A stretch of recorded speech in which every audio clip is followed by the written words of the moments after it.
why you should never train 1 rep maxes, but not in the way you think. For testing your 1 rep max, if you don't really know what you're doing, you're at a much greater likelihood of injuring yourself. For a majority of people, unless you're focused on powerlifting and this is your sport you're competing in, then great, go ahead, do that. That is the whole purpose of the sport.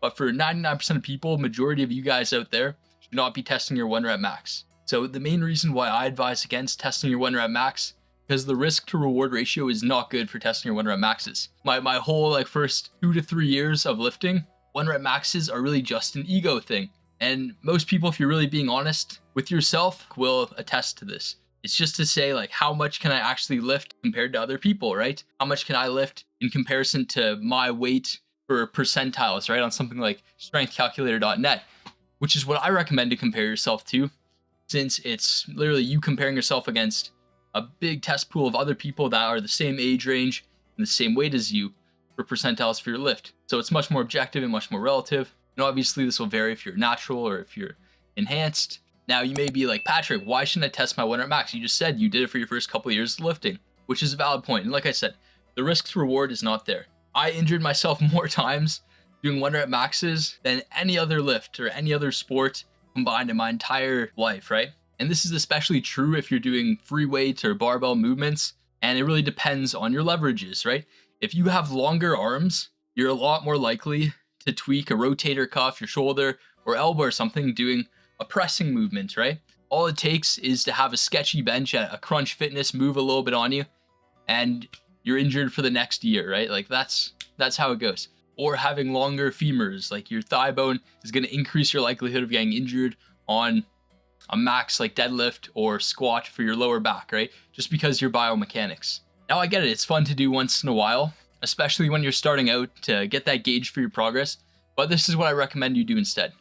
I recommend going for a 5 rep max, so you still get the feeling and the dopamine of hitting that PR, but it's in a much safer range where you're actually gaining strength and building muscle, right? I would argue a 1 rep max is not going to build any muscle for you.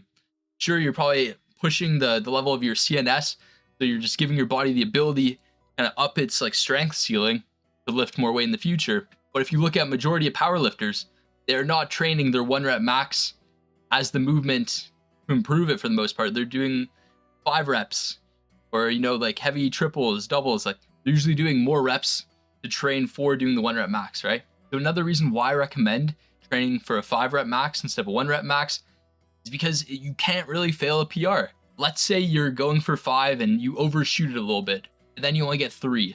Or let's say you only get 2. You're still hitting a PR. You're still moving more weight than you've moved before, and you're still getting the same effect of upping your body's CNS, but you're doing it in a much more safe and reliable way with the goal of building strength, and it's also going to pair very well with building muscle as well, since all of this is just really a multiplier of how much you can lift relative to your body weight. Because you got to break it down. What is your actual goal of working out? If your goal is powerlifting and it's to hit 1 rep max or just higher and higher numbers for these things, fair enough. By all means, train for that, right? It's specific to whatever you're trying to accomplish. But for 99% of people out there, your goal probably isn't to just lift a heavier number. Your goal is probably to either be healthier, get a better looking physique, gain more muscle, gain more weight, something along these lines for a majority of people. So lifting for 1 rep max does not actually work towards your goal because you're not actually getting the main benefits that you're wanting to accomplish a better physique, while you're just increasing your risk significantly of getting injured and hurting yourself just to make your ego feel a little better, or to accomplish some arbitrary goal, get to some arbitrary number like the 1,000 club or the 1,500 club, whatever that may be for you. And for my first 3 years of lifting, this is all I would do. All I would do is squat, bench, deadlift, and just try to chase these numbers. And I eventually got to the 1,000 club and passed it. But in doing this, I injured myself a lot. Hurt my lower back doing squats and deadlifts, injured my shoulder doing bench press and other pressing movements, all while attempting 1 rep maxes. So if I were to go back for my first 2 to 3 years of lifting, I would take the advice I just gave you. I would try to go for 5 rep maxes instead of 1 rep.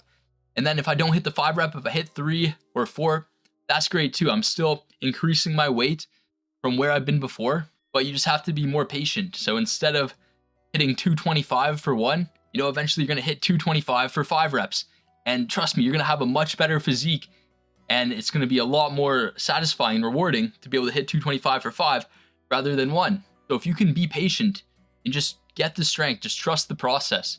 And even if you have the capacity to lift 225 for one, you're going to be much better off doing like 185 for 5, and then next week 190 for 5, and then just keep going up 5 pounds every week until you're able to really like own the strength, really have strength that you can hit that lift for 5 reps or more without injuring yourself. It's not that 5 is some magic number. Anywhere around this ballpark, like plus or minus a couple, is going to be fine. Sometimes you will overshoot it. Maybe you will only get one going up like 5 or 10 pounds from your previous lift, and that's all right.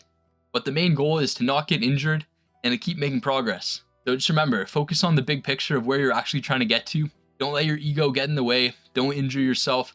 It's not worth it. So with that being said, thanks for watching. I really appreciate it. I love you guys. And remember, take consistent action on your main thing and don't stop. Peace.